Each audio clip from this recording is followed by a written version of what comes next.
Quand j'étais petit, je demandais souvent à mes parents de m'emmener au cirque. Pour l'enfant rêveur que j'étais, il s'agissait du lieu le plus magique au monde. Je n'habitais pas dans une grande ville, alors c'était un de ces cirques itinérants, qui se déplacent de village en village, ne s'installant jamais pour très longtemps. Je me rappellerai toujours de tous les détails le concernant. Le chapiteau rouge et blanc, les deux mimes au visage blanc et aux habits rayés multicolores, les trapézistes étoilés, Bozo, le lion à la crinière majestueuse, Jojo, le clown rigolo, le magicien habillé en rouge et noir, la jeune contentionniste, et bien entendu, le gérant, Monsieur Laïeul. Ils étaient déjà une troupe assez grande à l'époque, et pourtant, ils n'allaient que dans les petits villages, ce qui les rendait encore plus fantastiques aux yeux de l'enfant que j'étais. La première fois que j'y ai mis les pieds, je me suis perdu à travers le noir lors d'une représentation. Je voulais voir l'arrière du décor. Le clown m'a alors trouvé. Eh bien, mon garçon, on s'est perdu? Je suis désolé, monsieur le clown. Je cherchais l'entrée et je me suis égaré. Et... Pas de souci. Viens avec moi, tu vas pouvoir voir le spectacle de plus près. Je n'en croyais pas mes yeux. J'étais quasiment sur scène, juste derrière le rideau rouge, pouvant observer chaque détail de la représentation. Chers enfants, chers parents, mesdames, messieurs, cher public, bienvenue pour cette représentation au cirque Bozoros.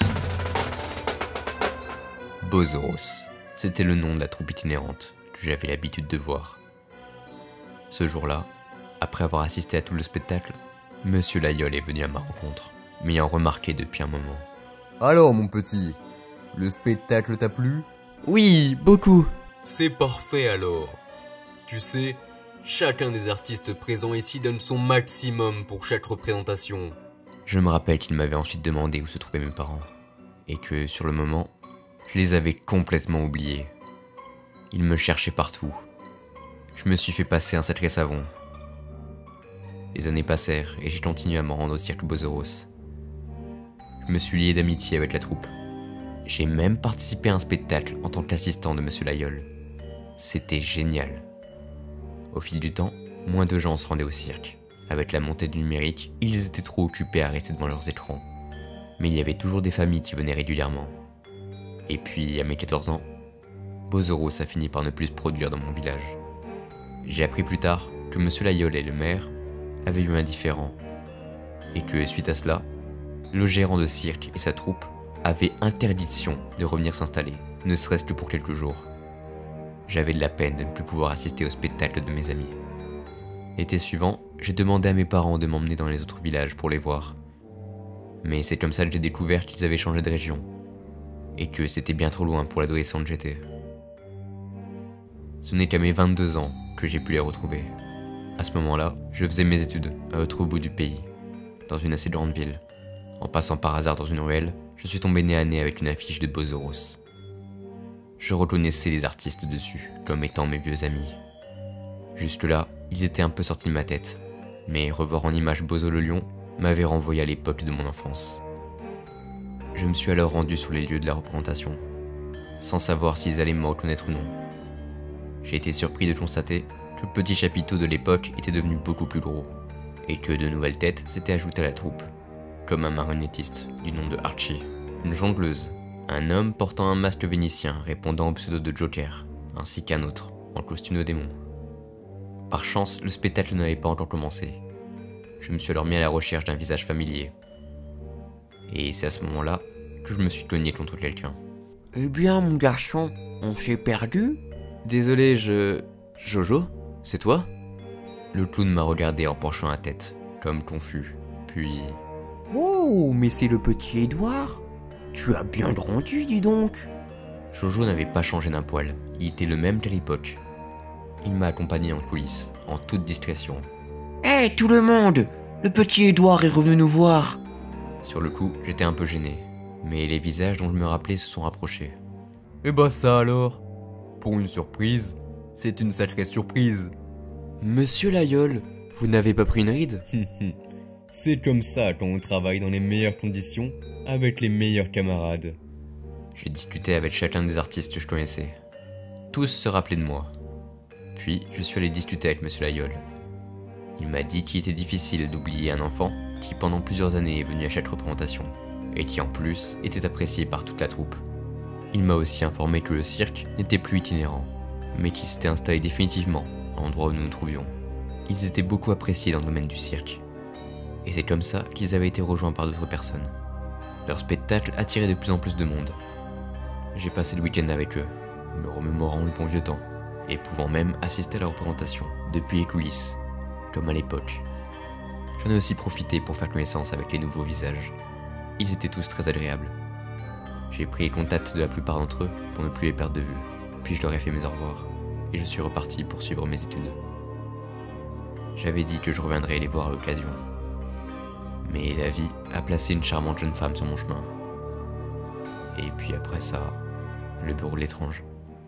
J'ai donc été pas mal occupé. Cela faisait 5 ans que je n'avais plus été les voir. Il faut dire que je n'habite plus la ville de mes études depuis longtemps. Enfin, vous vous demandez pourquoi je vous raconte tout ça.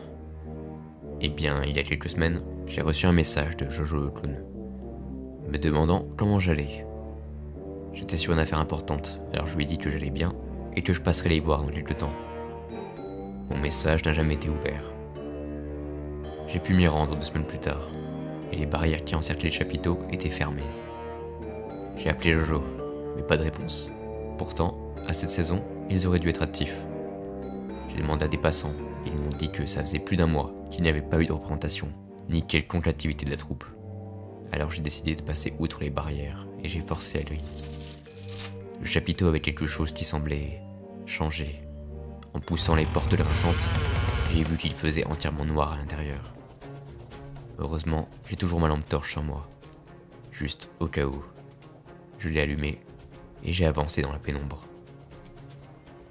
J'ai crié le nom de mon ami le clown à voix haute, espérant une réponse. Mais rien. J'avais à peine fait quelques mètres que j'ai mis mon pied dans ce qui semblait être une flaque. En éclairant le sol, j'ai pu constater un reflet rougeâtre.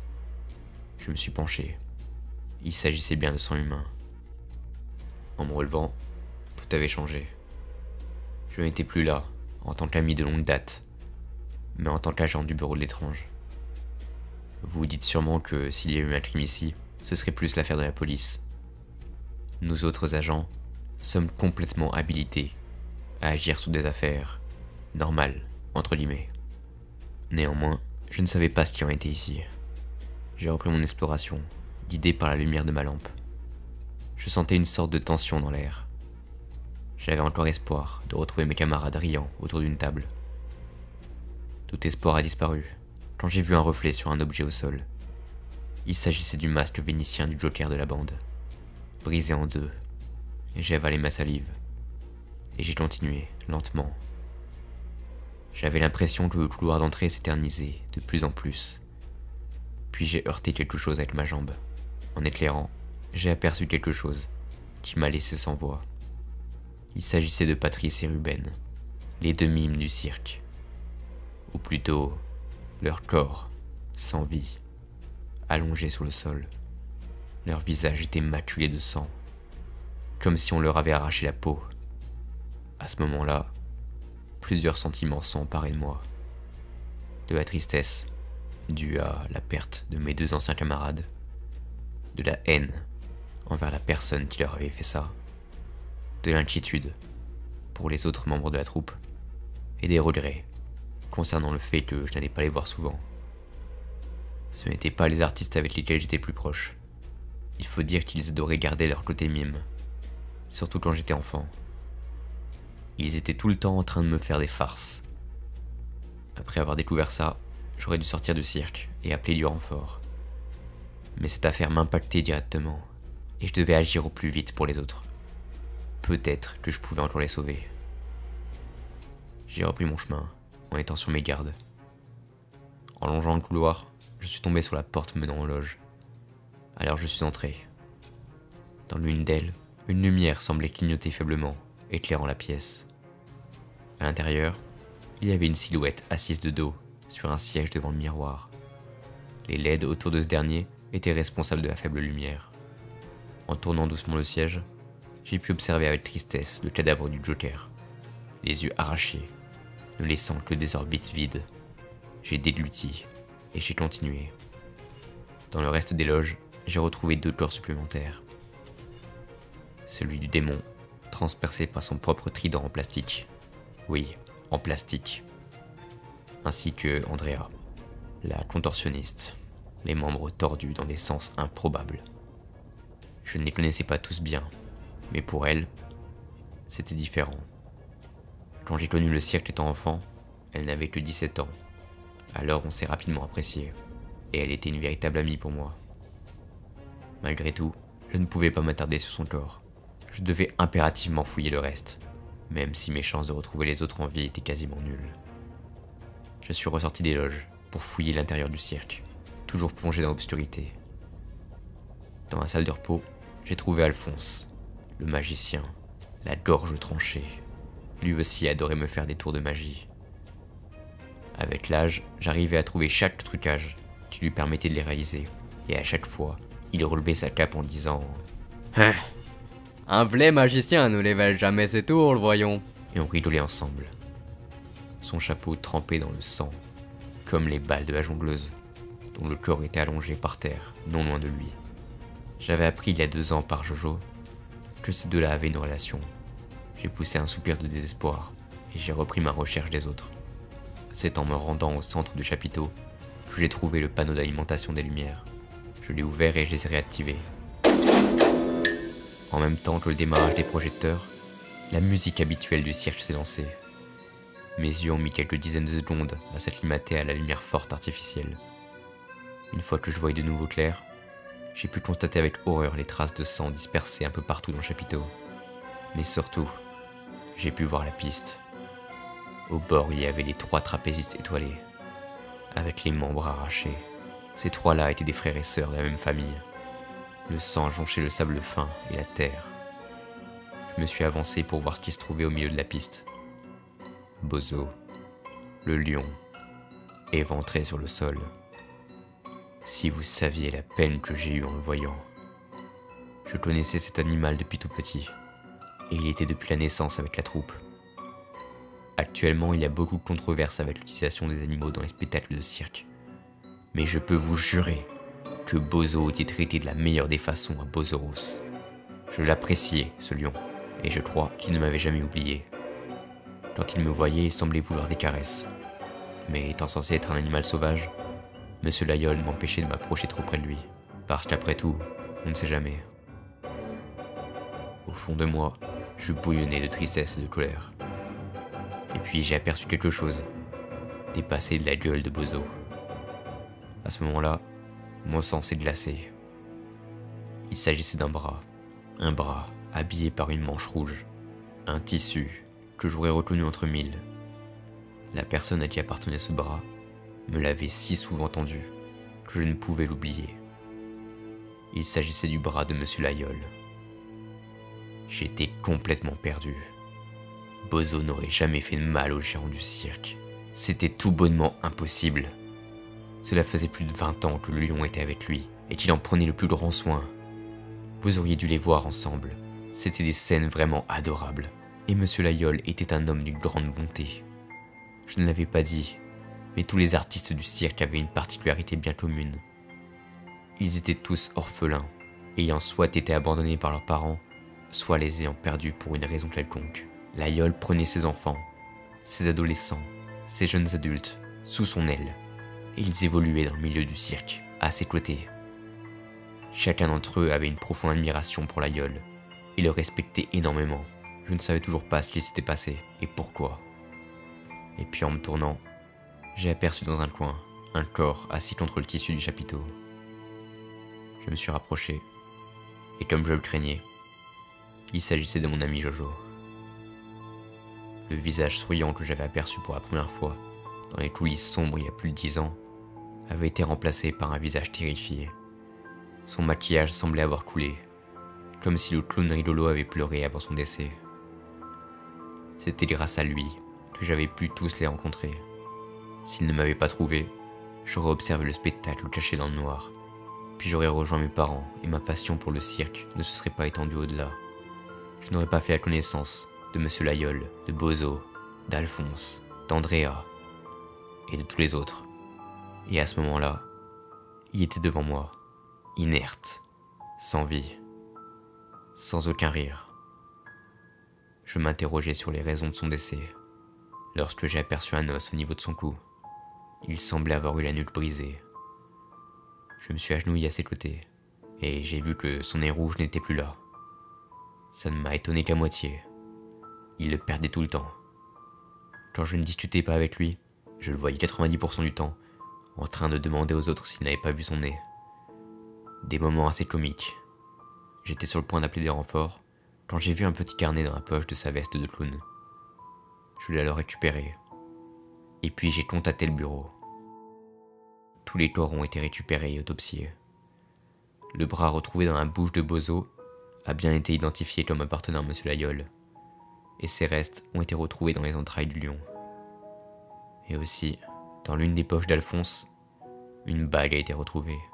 Il semblerait que celui-ci avait prévu de demander la jongleuse en mariage. Quelle tristesse. En tout cas, il semblerait qu'aucune des morts ne soit surnaturelle. Néanmoins, quelqu'un a bien commis ces actes impardonnables. En tant qu'agent du bureau de l'étrange, mais surtout, en tant qu'ami, je me devais de résoudre ce mystère. C'était la dernière chose que je pouvais faire pour eux, leur rendre justice. Le cirque a bien entendu été fermé, et nous avons caché les faits réels au public. Aux yeux de tous, Bozoros s'est arrêté, et la troupe est partie pour de nouvelles aventures, alors que la réalité est bien plus sombre que tout le reste. Car j'ai fini par découvrir ce qui s'était réellement passé. Comment ? Eh bien, j'avais récupéré le carnet de Jojo. Je le voyais souvent noter des choses à l'intérieur, mais il ne voulait jamais me montrer ce qui était dedans. Je pense qu'il m'excusera, mais c'était pour résoudre l'affaire. Dans ce carnet, il y avait tout un tas de blagues, parfois drôles, parfois moins, mais aussi des dessins, des illustrations. Jojo dessinait vraiment bien, mais c'était un talent qu'il m'avait caché, à moi et à tout le monde. Était-ce de la honte ? De la peur du jugement ? Je ne sais pas, mais bon, après tout, chacun a le droit d'avoir son jardin secret. Je continue de feuilleter son carnet, et je suis tombé sur des écrits. Il lui arrivait de paraître ses journées, comme dans un journal intime. Tout semblait normal, mais à un moment donné, l'écriture a légèrement changé.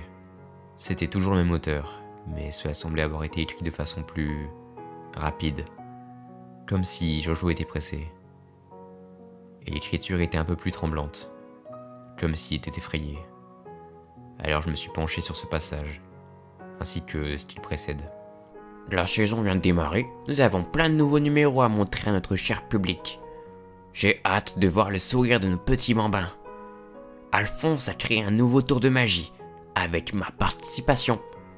Mon nez rouge apparaîtra sur celui d'un enfant, qui se portera volontaire. Ça va plaire aux spectateurs, ça. C'est à partir de là que l'écriture paraît plus tremblante. Il se passe quelque chose d'étrange ici. Alors que la saison s'est bien entamée, les esprits semblent s'échauffer. Les trapézistes semblent sur les nerfs, de même pour Patrice et Ruben. J'ai l'impression qu'un rien pourrait les faire vriller. J'en ai parlé à Monsieur Laïol, mais il pense que ce n'est que temporaire. Il y a décidément un truc qui ne va pas. J'ai l'impression que certains membres de la troupe se détestent, et Bozo se met à grogner sur tout le monde. À part sur Monsieur Laïol, ce n'est pas son style. Ok, j'ai l'impression d'être le seul à être encore normal. Monsieur Laïol s'énerve beaucoup plus que d'habitude. Lui qui a un tempérament si joyeux, les mimes ont été surpris en train de se battre, et de façon assez virulente. La jongleuse pense que le Joker essaie de saboter ses numéros. La troupe est vraiment en train de se fissurer. Certains s'insultent même oralement. Personne ne semble être lui-même. Bozo a mordu Alphonse à la cheville. C'est n'importe quoi. Je ne sais pas ce qui est en train de se passer. Je crois avoir trouvé le problème. Quelqu'un nous manipule. Oui, ça ne peut être que ça. Et je pense savoir qui c'est. Il faut que j'arrive à convaincre Monsieur Laïol de ce qui est en train de se passer. Même si ça semble fou. Les disputes entre les membres sont terrifiantes et de plus en plus violentes. On a dû fermer le cirque pour la semaine. Je vais aller voir Monsieur Laïol avant que tout ça tourne au cauchemar. Après ça, il n'y a plus rien.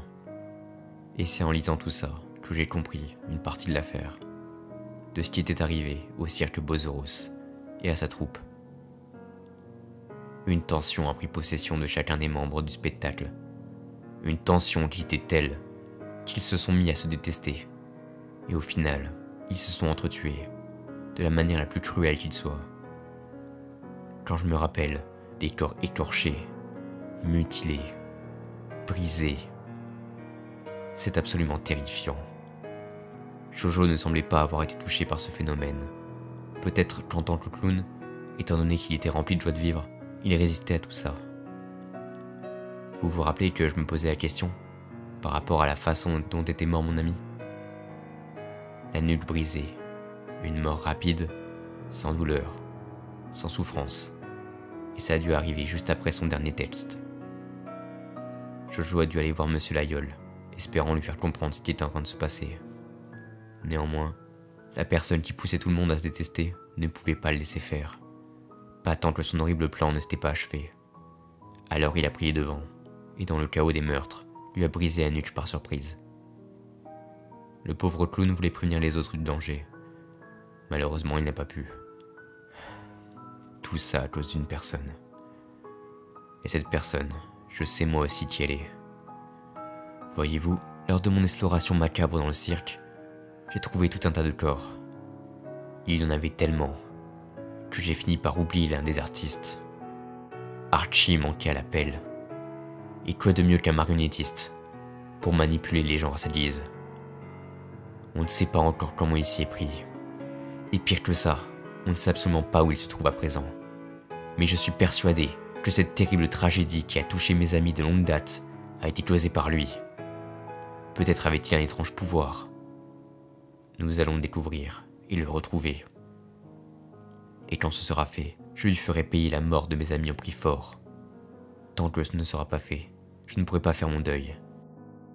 Dans le carnet de Jojo, il y avait aussi une photo. Une vieille photo qui date d'une époque lointaine, celle de mon enfance. Il y a en arrière-plan l'ancien chapiteau qu'ils avaient à l'époque, beaucoup plus petit que l'actuel, et devant, il y a toute la troupe, ainsi qu'un petit garçon souriant à pleines dents, qui était ravi de fréquenter ces artistes talentueux. Qui aurait cru qu'à l'époque, que le petit garçon sur cette photo trouverait les corps de tous les autres, et finirait par élucider leur mort? Pas moi en tout cas. Mais la vie est pleine de surprises. Et parfois, elles ne sont pas bonnes du tout.